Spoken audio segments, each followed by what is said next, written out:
ভারত ও পাকিস্তান এখনও তাদের ক্ষয়ক্ষতির জন্য একে অপরকে দোষারোপ করছে। ভারতের প্রতিরক্ষা মন্ত্রী রাজনাথ সিং বলেছেন, অপারেশন সিন্দুর এখনও শেষ হয়ে যায়নি। বৃহস্পতিবার গুজরাটের সেনাবাহিনীর একটি অনুষ্ঠানে তিনি বলেন, সন্ত্রাসীদের বিরুদ্ধে তাদের অভিযান অব্যাহত থাকবে। এদিকে ভারত নিয়ন্ত্রিত কাশ্মীরের সীমান্তবর্তী গ্রামের বাসিন্দারা তাদের বাড়িতে ফিরতে শুরু করেছে। তবে তাদের আতঙ্ক এখনও কাটেনি বলে জানিয়েছেন বেশিরভাগ বাসিন্দা। পাকিস্তানের সাথে ভারতের রক্তক্ষয়ী সংঘর্ষের পর দুই দেশের মাঝে যুদ্ধবিরতি ঘোষিত হলেও কমেনি উত্তেজনা।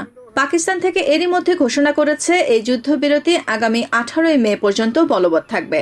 কিন্তু পেহেলগামে হামলায় নিহতদের রক্তের বদলা নিতে সমস্ত সন্ত্রাসীকে নিশ্চিহ্ন করার ব্রত নিয়েছে মোদী সরকার। আর সেই লক্ষ্যে তাদের অপারেশন সিন্দুর চলমান রয়েছে বলে জানালেন দেশটির প্রতিরক্ষা মন্ত্রী রাজনাথ সিং। বৃহস্পতিবার গুজরাটের সেনাবাহিনীর একটি অনুষ্ঠানে তিনি একথা বলেন। অপারেশন সিন্দুর সন্ত্রাসীদের বিরুদ্ধে আমাদের অভিযান অব্যাহত থাকবে। গত সপ্তাহে যে সংঘাত ছিল তা ছিল এই অপারেশনের ট্রেলার। রাজনাথ সিং আরও অভিযোগ করেন, ইন্টারন্যাশনাল মনিটারি ফান্ড থেকে পাওয়া অর্থ পাকিস্তান সন্ত্রাসী কাজে ব্যবহার করতে পারে।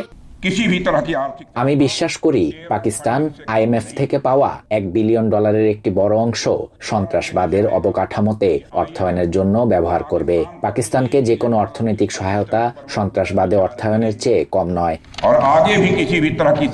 অন্যদিকে ভারত নিয়ন্ত্রিত জম্মু কাশ্মীরের সীমান্তবর্তী এলাকার বাসিন্দারা নিজেদের ঘরে ফিরতে শুরু করেছেন। কিন্তু গেল সপ্তাহের সংঘর্ষের আতঙ্ক এখনো তাদের তাড়িয়ে বেড়ায়, যে কারণে নিজের বাসস্থানে ফিরে এলেও তাদের ভয় কাটেনি। আমরা এর আগে এমন সহিংসতা দেখিনি। যুদ্ধ বন্ধ হয়ে গেছে ঠিকই, কিন্তু আবারও এমন সহিংসতা যে কোনো সময় শুরু হয়ে যেতে পারে। আমরা এখনো ভয়ে আছি। দুই দেশের সরকারের কাছে আমাদের নিবেদন, যুদ্ধ কোনো সমস্যার সমাধান করে না, এতে বহু মানুষ মারা যায়। মূল ভূখণ্ডে বসে যুদ্ধকে উৎসাহিত করা উচিত নয়, কারণ প্রাণ হারায় সীমান্তে বসবাসকারী মানুষগুলো। Nahid Jihan, TVN 24 news desk. New York থেকে সম্প্রচারিত TVN 24 টেলিভিশন বিশ্বজুড়ে বাঙালির কণ্ঠস্বর।